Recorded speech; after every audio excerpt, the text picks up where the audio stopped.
You probably know someone who grew up on a Schwinn. Maybe it was you. The fat chrome handlebars, the balloon tires, the name stamped on the frame like a guarantee that everything would be fine. But here is the part that almost no one knows. In the 1970s, Schwinn hired a small Taiwanese manufacturer to build its bikes for them. That manufacturer paid close attention. It learned everything Schwinn knew.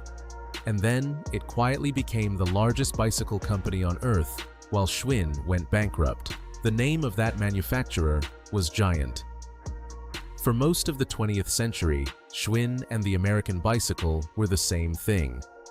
The company was founded in 1895 in Chicago by Ignaz Schwinn, a German immigrant who had already failed once in the bicycle business and was not prepared to fail again. He built his factory with an obsession for precision that was unusual for the era, and for the first several decades, it paid off completely. By the 1950s, Schwinn held roughly 25% of the entire American bicycle market. That number needs a moment to settle. 1 in 4 bicycles sold in the United States came from a single family-owned company in Chicago. Baby boomers grew up on the Stingray with its banana seat and high-rise handlebars. They grew up on the Black Phantom, the Varsity, the Paramount. The brand was not just successful, it was a cultural fixture, the kind of name that sat alongside Coca-Cola and Levi's in the American imagination. Schwinn achieved this dominance not by luck, but by control. The company refused to sell bikes through department stores, insisting on independent dealers who would promote the brand with the same conviction Schwinn had for it. It sold the idea of Schwinn as much as it sold the bicycle. And for a long time, that idea was worth more than any single product innovation could have been. But something began to shift in the 1960s, slowly at first, and then all at once. Labor costs in Chicago rose. The factory that had once been the heart of American cycling started to feel like a liability. International competitors, Japanese manufacturers, European imports, were entering the American market with bikes that undercut Schwinn on price without looking dramatically inferior. The 3rd and 4th generation of the Schwinn family lacked the hunger of Ignaz. The factory was not upgraded when it should have been. Equipment grew outdated. By the late 1970s, Schwinn was carrying a company infrastructure built for a different era into a market that was moving faster than the family could run. And so, in 1977, Schwinn made the decision that would define everything that followed. It outsourced production to a small manufacturer in Taiwan called Giant Bicycle. The logic was straightforward: lower labor costs, lower overhead, protect margins. Giant's chief executive at the time, Tony Lowe, had been pursuing Schwinn for years for exactly this kind of deal. He finally got it, and he made the most of it. Within a few years, Giant was producing more than 2/3 of all Schwinn bicycles. At its peak, Schwinn-branded product accounted for 75% of Giant's entire sales volume. For Schwinn, the arrangement felt like smart business. For Giant, it was something closer to a master class. Every design specification, every quality standard, every production technique, Giant absorbed all of it. Here is where the story turns. Schwinn needed Giant. But Giant noticed that Schwinn needed it and began to think about what that dependency actually meant. With Schwinn's volume filling its factories and Schwinn's know-how embedded in its production lines, Giant had everything it needed to compete on its own terms. In 1981, Giant launched its own brand in Taiwan. Quietly at first, without announcing any conflict with Schwinn, but the direction was clear. By the mid-1980s, Giant was selling bikes under its own name in Europe through a joint venture in the Netherlands. It was testing the consumer market, learning retail, building distribution. It was doing in public what it had learned in private, on Schwinn's dime. The relationship deteriorated. Schwinn tried to acquire Giant outright and was refused. So in 1987, Schwinn did the one thing that should have terrified any rational observer. it abandoned Giant and moved its Chinese production to the China Bicycle Company in Shenzhen. The reasoning was that China offered even lower costs than Taiwan. The reality was that the quality was not comparable. Supply chains broke down, deliveries were delayed. Retailers who had been loyal to Schwinn for decades found their orders arriving late, wrong, or not at all.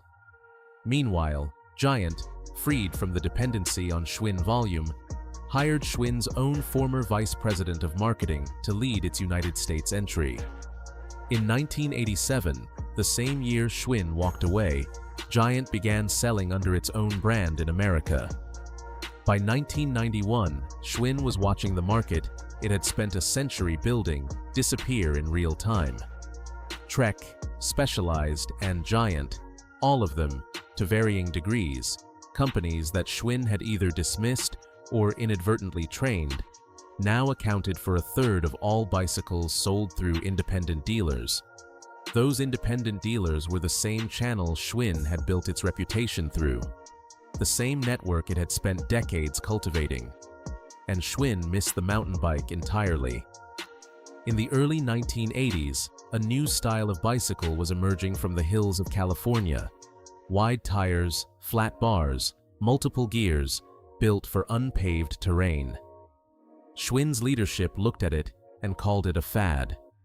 They were wrong in a way that was difficult to recover from. Trek, Specialized, and Giant committed to mountain bikes early and built the category.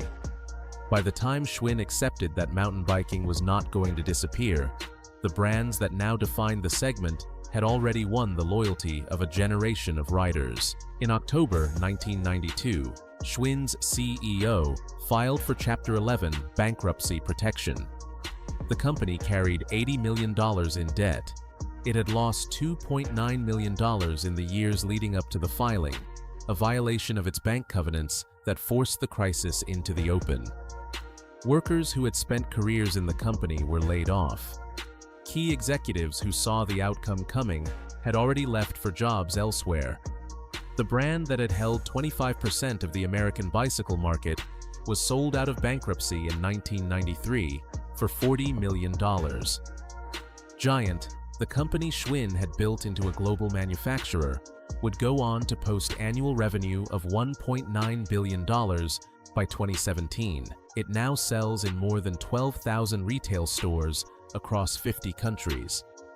It is, by most measures, the most successful bicycle company in the world. What Schwinn left behind was not a dead brand, but something arguably stranger. A name without a factory, a logo without a craftsman. After 1993, Schwinn changed hands repeatedly. A second bankruptcy came in 2001. Pacific Cycle bought the assets. Durrell Industries acquired Pacific Cycle in 2004. By 2022, the Dutch conglomerate Pon Holdings owned what remained, the same holding company that also owns Cannondale, Mongoose, and GT. The Schwinn you can buy today rolls off the same global supply chains that feed every other mass-market bicycle brand. It sits in the same big-box stores that Ignaz Schwinn spent his career refusing to sell through. The exclusivity that once made the name mean something is gone, replaced by availability, and availability is not the same thing as value. This is what the industry does not want to talk about when it remembers Schwinn.